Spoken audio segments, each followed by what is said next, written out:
just going to do a run through of the code to run the battery drainer. I'm using Arduino with the Arduino Nano boards, as you can see here, and I have it hooked up to that serial port. Well, it's not hooked up right now, but it will be when time comes. Alright, so here I'm just including the libraries, miscellaneous libraries and stuff. Some of the bottom four here are ones that I've written, and these ones are ones that other people have written. I may have modified slightly. Alright, so the way Arduino works is you have a setup routine, and you have a loop routine, and you have interrupt handlers. So what I have here is I'm defining the loop is going to run every 120 milliseconds, and every 2 seconds I want it to switch what's on the little display. That's what I'm setting up there. And then set up all of the I/O pins defined, and then I have here the thresholds returning on and off the DC converter, and it's in millivolts. So basically, when the battery, unloaded battery, is showing 900 millivolts or above, 0.9 volts, it will turn on the DC converter and start pumping charge out of it. And once it hits 800 millivolts on the way down with it loaded, it will stop taking power from it.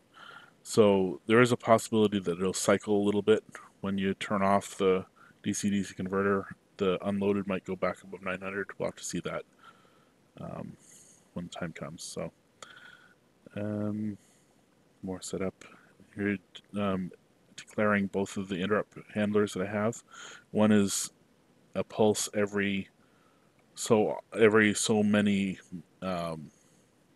millicoulombs, or based on, you get a pulse for a fixed amount of charge going in or out of the capacitor. And I also have an interrupt connected, a pin connected to where you can short it out to tell it that you've hooked up a new battery to the output, so we can zero out those readings. And then I got all my globals here. I store in coulombs, amp hours, and watt hours the actual amount of charge going through it. And the voltages here are in millivolts. Core temperature, I believe, is in tenths of degrees Celsius, I think, is what I have it in. So they can all be integers. Alright. So this is setting up the one serial command I have in there right now, which is to initialize the logo on boot up. I will have most likely have more commands here to be able to set and get the thresholds, because those are probably things I'm going to need to tweak. And when I do that, they'll be either stored in the FRAM or in the E², probably the FRAM, because I already have the support for it in here. Okay, so this is the, oops, scrolled a little bit too far. This is the actual setup routine, which runs on startup. So it will set up the CLI, set up the FRAM, set up the display, and display the logo. Then it also creates the screen structure, what it's going to display. So it's going to display the core temperature, then the input battery voltage, the supercapacitor voltage, which is also the source voltage for the nano part. So I just tell it to show it as the source voltage. The capacitor charge and output charge, which the output charge is probably going to actually be lower than it really is, as we'll see later. And I do this in coulombs, amp hours, and watt hours, which are all easily calculated from each other. And we set up our IOs, set up the inputs, the polarity pin, interrupt pin, new battery pin. Those are all inputs, the shutdown pins and output, and on the interrupt pin and the new battery pin, hook up the interrupt service handlers for both of those. Oh, scrolled the wrong way. And then we have, hey, what are you doing? Silly computer. Okay, and then we have the loop. So every 120 milliseconds, it's going to run this loop. Once it hits 2 seconds, which is what I have for the swap time, it will do these readings. Ooh. That's still not quite what I want, because I want this. Oops. I want that every 120 milliseconds. That was the whole point.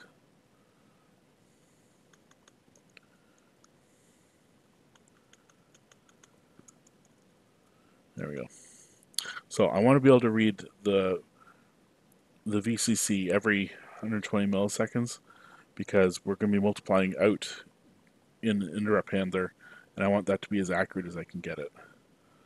The core temperature and the input battery voltage really don't need to do it more than every 2 seconds.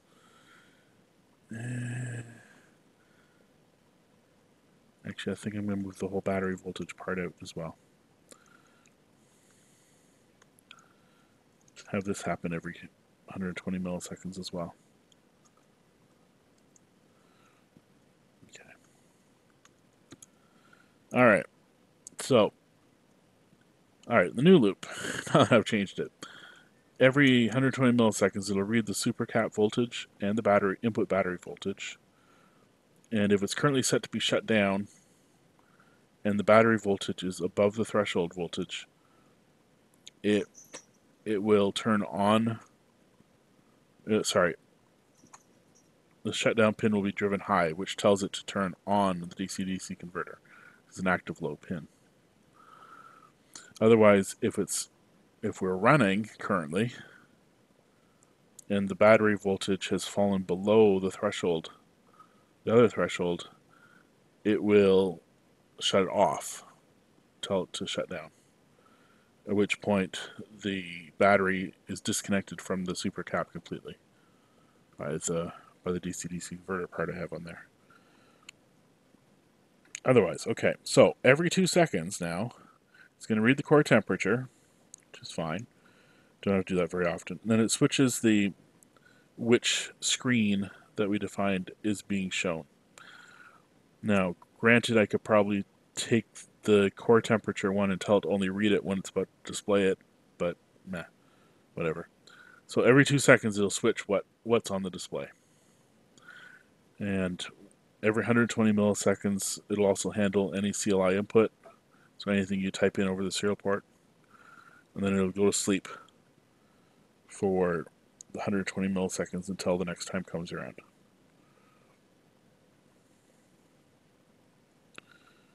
Alright, so the Coulomb counter, it has built in a certain, basically it senses the current going through a resistor, and with a certain internal gain, it will give you a pulse every time it gets past a certain amount of charge that has been transferred. And the actual way to find out what the charge is 1 over the number of coulombs transferred is 1 divided by the gain times the resistance. So I want it in micro coulombs, so I've got more resolution. So I'm multiplying by 1,000,000 here. And because as soon as you divide by a number, it's going to be a much smaller number. The actual number comes out to about 279 millicoulombs per IRQ. So this number here is around 279,000 rather than 279 if I'd use milli, or 0.279 and have to use floating point, which would have been horrible. You do not want to use floating point anywhere. But these two are floating point. So what I've done is I actually multiply them both by 100, so to get them to be integers. So you got to multiply the top by 100 as well to keep the equation correct for each of them. So got a million times 10,000 on the top and this on the bottom. So it's a million times 1,000. So I don't overflow 32-bit number.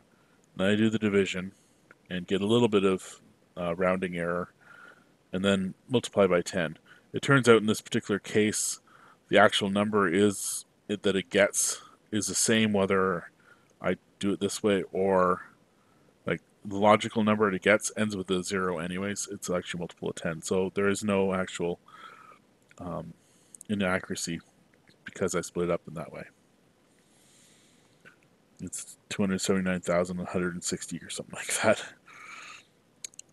So once we actually get this pulse saying that a certain amount of current, a certain number of charge has been transferred, one of the other pin tells you which direction. Is it charging or discharging the supercap? And I keep track of the old value because down here I need it to do a delta. So if it's charging, I'm assuming at this point that no power is coming out of the capacitors to the output, which is why I said earlier the output value is actually going to be lower than reality, because even at this point, some of it is going to go out the output, in theory. So even if it's charging the capacitor at this point in time, it's still going to be driving stuff out the output as well. So I have not tested this to see how much we're missing or anything like that, but I expected the output charge will be a little bit low, because otherwise, if all we're doing is discharging, doing a net discharge of the capacitor, then I'm assuming all the charge is going out to the output, and this will actually be a little bit high in the end because it also has to power the processor and the screen, which is still fairly low, but it will make a difference. They convert the microcoulombs to the microamp hours. From coulombs to amp hours is divided by 3600. So from microcoulombs to microamp hours, divide by 3600. And then I want to convert from the microamp hours and millivolts that we have to microwatt hours. And that requires a little bit of unit calculus, because when you multiply these two out, you actually get nanowatt hours, which is 1,000 times what I want, and that could overflow with 32-bit. So I divide it out. So let's take the microamp hours down to milliamp hours first, and then the result is the one that I want. So that's what I'm doing here. You take the microamp hours, divide by 1,000, multiply by the voltage in millivolts. And same thing here, the output charge, microwatt hours, I want to multiply it by the current voltage, because that voltage is going up and down the whole time. So I want the actual number of watt hours we've transferred depends on what that voltage is at that point in time. So this is the closest I can get. It's still not going to be quite at the same instant because I'm reading every 120 milliseconds, and this can happen anytime. So it's going to be a sampling issue there, but whatever. That's the best we can do. And then we had our new battery when we short the two pins together to say that, short the pin to ground to say that we have a new battery. It clears out the output charge values such that it shows on the screen only how much is output since last time you cleared it. So, save. And now we do a build. And I should have turned on the verbosity down there so it shows what it's doing other than a nice little bar. But it'll get there in a moment. Thinking. Has to compile all the libraries that I have in there as well.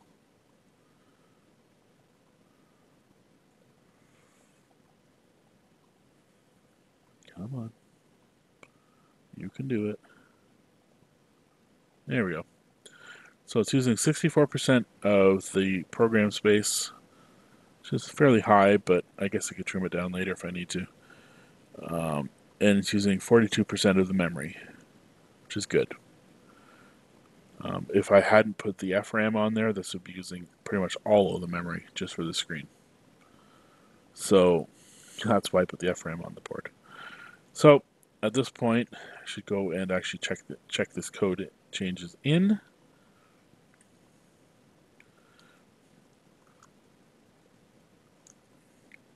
Check, make sure it's only what we think it is.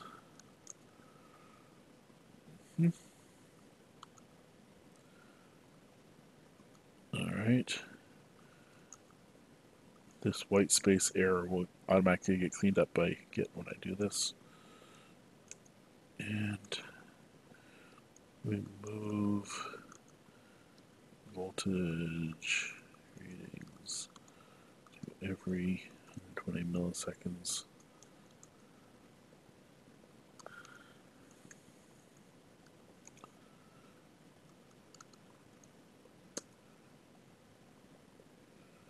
And push it. All right. And that is it for now. I'll show in another video. I will show loading this into the board, and hopefully signs of life on the board, and hopefully not letting out magic smoke. We shall see.